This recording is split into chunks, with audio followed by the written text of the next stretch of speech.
안녕하세요, 여러분. 마음의 편지를 읽어주는 마음지기 이하경입니다. 자, 오늘은 어떤 도움이 필요한지 함께 확인해 볼까요?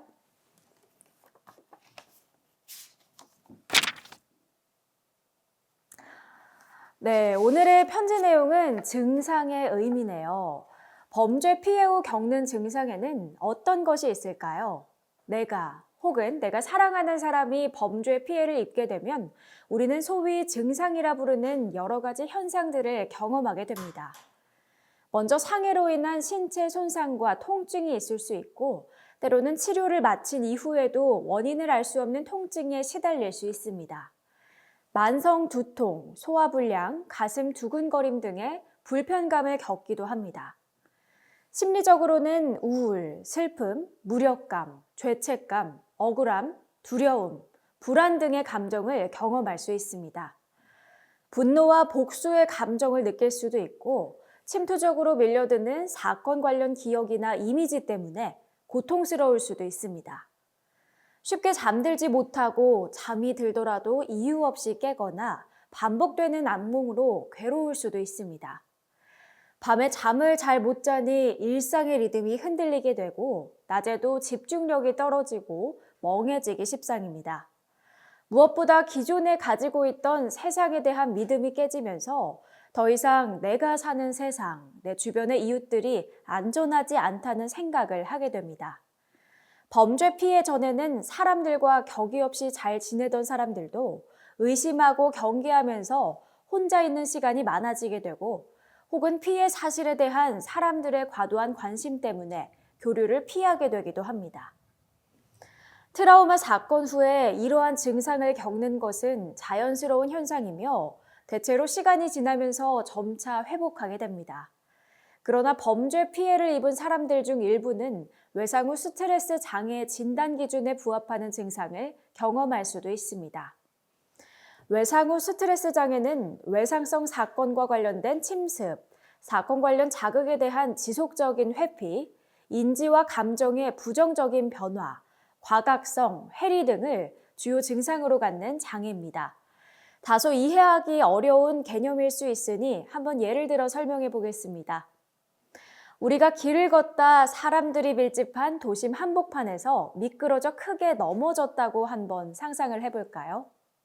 너무 부끄럽고 민망해서 쥐구멍에라도 숨고 싶은 마음일 겁니다. 한동안은 내가 넘어진 장소를 피해 다닐 수도 있습니다. 집에 돌아와서도 민망하고 부끄러운 마음이 가시지 않을 테고, 다음 날이나 그 다음 날에도 어쩌면 잊고 지내다가 한 달쯤 지난 시점에 불쑥 그때 장면이 떠오를 수 있습니다.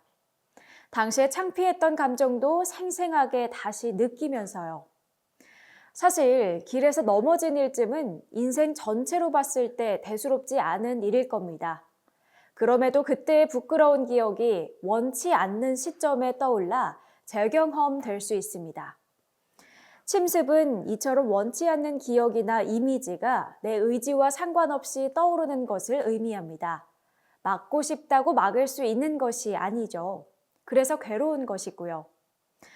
중요한 건 침습도 이유가 있어 생기는 증상이라는 점입니다. 당신 내면의 지혜로운 자기가 회복을 위해 애쓴다는 증거이기도 합니다. 이에 대해서는 모듈 1 심리교육 파트를 참고해 보세요. 한편 넘어졌던 길을 피해 다른 길로 가는 건 회피라고 볼 수 있습니다. 부끄러운 기억을 떠올리고 싶지 않으니 단서가 될 만한 자극들을 피하는 것이죠. 혹여 또 넘어지게 될까봐 걸으면서 지면을 살피고 긴장해서 몸에 잔뜩 힘이 들어가는 것을 과각성이라고 볼 수 있습니다. 과각성 역시 주변을 끊임없이 경계하고 탐색함으로써 같은 일을 또 겪지 않으려는 우리의 자연스러운 보호기제라고 할 수 있습니다. 만약 길에서 넘어진 정도의 일이 아닌 범죄 사건이라면 어떨까요? 훨씬 강한 강도의 증상을 겪게 되리라는 건 누구라도 예상할 수 있을 겁니다. 사건의 기억이 고통스러우니 지속적으로 회피하게 되고, 그럴수록 기억은 우리의 의지에 반해 침습적으로 찾아옵니다. 내가 그때 그렇게 행동하지 않았더라면 어쩌면 사건을 피할 수도 있지 않았을까? 라는 식의 후회와 자책을 반복하며 죄책감을 느끼게 됩니다.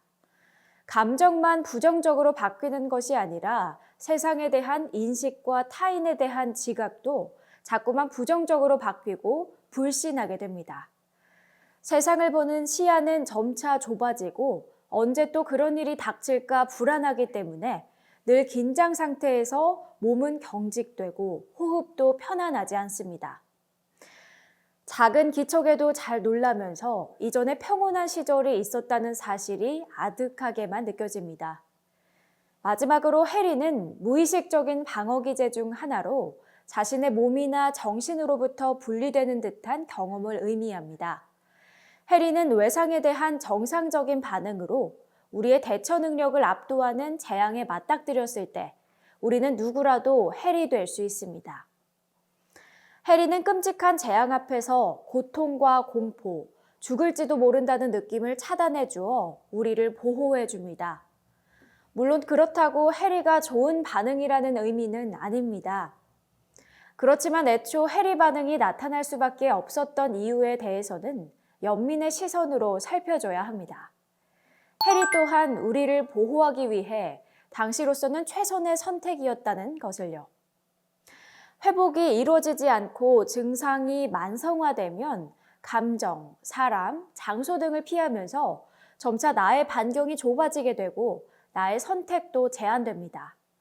사건 당시 놀라고 얼어붙었던 반응은 몸의 감각전 차원에서 그리고 뇌 차원에서 영향을 받고 몸 안에 갇힌 에너지는 발산되지 못한 채 고인물처럼 갇히게 됩니다.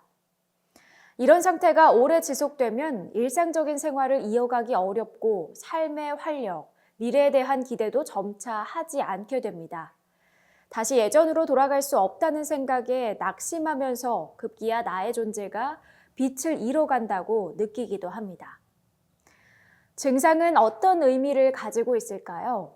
이러한 여러 증상들에 대해 우리가 먼저 알아야 할 점은 이러한 증상들이 외상 경험 후에 나타날 수 있는 자연스러운 반응이며 내가 약해서 혹은 내가 지닌 어떤 개인적인 결함 때문에 겪는 것이 아니라는 점입니다. 또한 증상 때문에 힘든 건 분명하지만 증상이 나쁘기만 한 건 아닙니다. 이건 또 무슨 말인가 싶으실 거예요. 설명드릴게요. 사건 후 겪게 되는 증상에 대해 많은 분들이 이렇게 얘기합니다. 내가 미치거나 망가진 게 분명해요. 회복될 것 같지 않고 사건 이전의 나로는 결코 돌아갈 수 없어요. 그러나 증상은 나를 망가뜨리기 위해서가 아닌 내 몸과 마음의 상처를 치유하기 위해 우리의 뇌가 노력하고 있다는 신호입니다. 절대 고장이 나거나 잘못된 게 아닙니다. 그렇기 때문에 증상을 너무 두려워하거나 무서워하지 않아도 됩니다. 회복을 위해 우리가 해야 할 일은 첫째, 증상은 극도의 비일상적인 경험을 소화하기 위한 우리의 자연스러운 반응으로서 나쁘거나 잘못된 게 아니라는 걸 이해하는 것. 둘째, 몸과 마음에 나타나는 증상을 받아들이는 것. 셋째, 그 증상이 잘 흘러가게 하는 것입니다. 증상이 잘 흘러가게 하려면 이건 자연스러운 변화 과정이야 하고 받아들이는 것이 필요합니다. 괜찮은 척하거나 억누르려고만 하는 건 금물입니다. 시간이 지나면서 호전되던 증상이 심해지기도 합니다. 증상은 나아졌다, 심해졌다를 반복하며 나선형 구조로 변화합니다. 증상은 먼 훗날 돌아보면 결국은 회복을 향해 우상향으로 가는 길이지만 단기간 끊어서 보면 나아지는 것 같다가도 악화되는 순간들이 있습니다. 특히 어느 정도 일상의 안정을 찾았다고 생각하는 순간에 누군가가 툭 던진 한마디에 심해지기도 하고 사건 관련 소식을 전해 듣거나 재판 과정상에서 다시 힘들어지는 순간들이 찾아오기도 합니다. 여기서 우리가 알아야 할 중요한 부분은 증상이 악화되는 순간에 너무 좌절할 필요가 없다는 것입니다. 예방주사를 맞듯 그래, 그렇구나. 원래 그렇다고 했었지. 이 또한 지나갈 거야 하고 나를 위로할 수 있는 마음을 가져야 합니다. 결국 증상은 나에게 날 좀 돌봐줘 라는 메시지를 주는 것입니다. 그 의미를 알아주고 자신을 돌보면서 자연스레 지나가도록 해주는 것이 회복으로의 여정입니다. 트라우마 사건은 우리의 마음뿐 아니라 뇌와 몸에도 상처를 남깁니다. 상처는 증상으로 나타납니다. 증상은 우리 내부에서 울리는 알람과 같아서 트라우마 치유를 위해서는 우리 몸이 주는 메시지를 알아차리고 또 믿어야 합니다. 무엇보다 트라우마는 몸의 감각을 앗아갑니다. 트라우마 사건을 겪고 나면 우리는 안 좋은 것을 과도하게 차단하는 경향이 생길 수 있고 이는 감각 차단으로 이어지기도 합니다. 따라서 자기 몸과 친해지고 몸의 감각을 느끼며 몸과 다시 연결되는 것이 중요합니다. 그리고 내 감정을 알아차리고 그 감정이 어떤 신체 감각으로 나타나는지, 어떤 생각으로 경험되는지 아는 것이 중요합니다. 감정의 홍수에 압도당하거나 중심을 잃었다고 느껴질 때에는 안정화, 즉 착지 기법을 사용해 보세요. 착지란 내가 땅을 밟고 서 있는 느낌을 느끼는 것입니다. 바닥이 흔들릴 때 우리는 안정감을 느낄 수 없습니다. 그러니 압도당할 것 같은 두려운 순간에는 땅을 밟고 있는 느낌에 주의를 기울이면서 몸과 마음의 안정감을 확보하는 것이 도움이 됩니다. 착지 모듈에서 나에게 맞는 방법을 골라서 위기 순간일 때마다 적용해 보시기 권해드립니다. 조금 진정이 되고 차분해졌다면 내가 흘려보내고 싶은 증상 파트를 찾아가 보세요. 각 증상마다 안내된 부분을 따라 하다 보면 증상이 자연스레 흘러갈 수 있는 물길을 여는데 도움이 되실 거예요.